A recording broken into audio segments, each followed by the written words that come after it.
A man throws a fair coin repeatedly. He gets 10 points for each head he throws and 5 points for each tail he throws. If the probability that he gets exactly 30 points is m by n and GCD of m, n equal to 1, then m plus n की value यहाँ पर आपको बतानी है। Question में कह रहा है कि अगर वो हेड उसको मिलता है तो 10 पॉइंट उसको दिए जाते हैं, ठीक है। अगर टेल आता है तो उसको 5 पॉइंट मिलते हैं, क्लियर है। और वो एग्जैक्टली 30 पॉइंट्स पाता है, उसको कितने पॉइंट मिलते हैं? 30 पॉइंट्स मिल रहे हैं। तो उसकी प्रोबेबिलिटी यहाँ पर गिवन है उस 30 पॉइंट की कितनी है? m by n।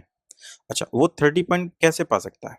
तो यहाँ पर मैं पेयर बना रहा हूँ, जैसे वो या तो 3 टाइम आपको हेड मिल जाए, 3 टाइम हेड मिल जाए तो 10 3 जा 30, इस केस में पा सकता है वो।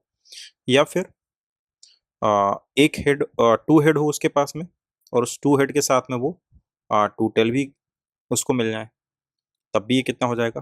30 पॉइंट बना लेगा।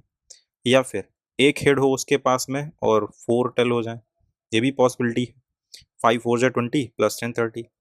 या फिर हेड आए ही ना, 6 टाइम वो क्या कर ले, टेल पा जाए, ये भी पॉसिबिलिटी है। 5 6 जा 30।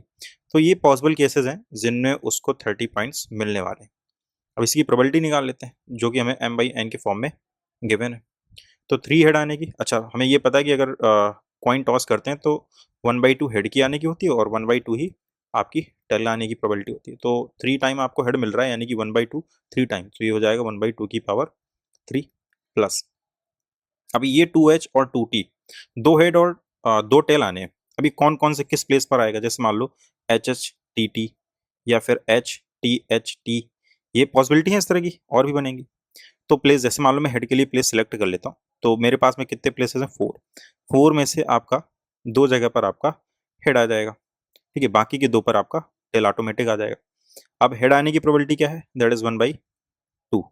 ये तो प्लेसेस का सिलेक्शन हो गया यहाँ पर, और ये 1/2 की पावर 2 हेड के लिए, और ये 1/2 की पावर 2 किसका हो गया? टेल की प्रोबेबिलिटी हो गई, प्लस 1 हेड एंड 4। अब यहाँ पर 5 प्लेसेस हैं।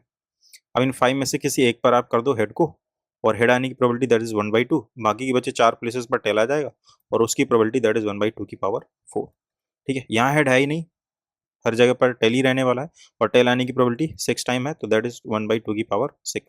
और ये total probability 1 m by n के फॉर्म में आपको यहाँ पर गिवन है। सिंप्लीफाई करते हैं यहाँ से, ये हो जाएगा आपका 1/8 and plus 4 factorial and divided by 2 factorial 2 factorial, and ये हो जाएगा आपका दैट इज 1/2 की power 4 plus 5c1 that is 5 into यहाँ से कितना हो जाएगा? दैट इज 1/2 की पावर 5 प्लस यहाँ से हो जाएगा आपका 1/2 की पावर 6, क्लियर है।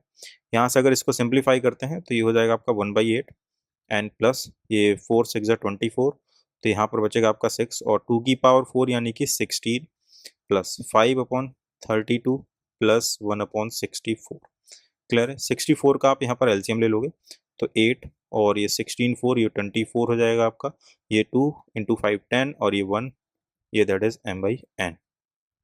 इसको ऐड कर लेते हैं, ये हो जाएगा आपका 32 42 and that is 43, so that is 43 upon में 64 equal to m by n।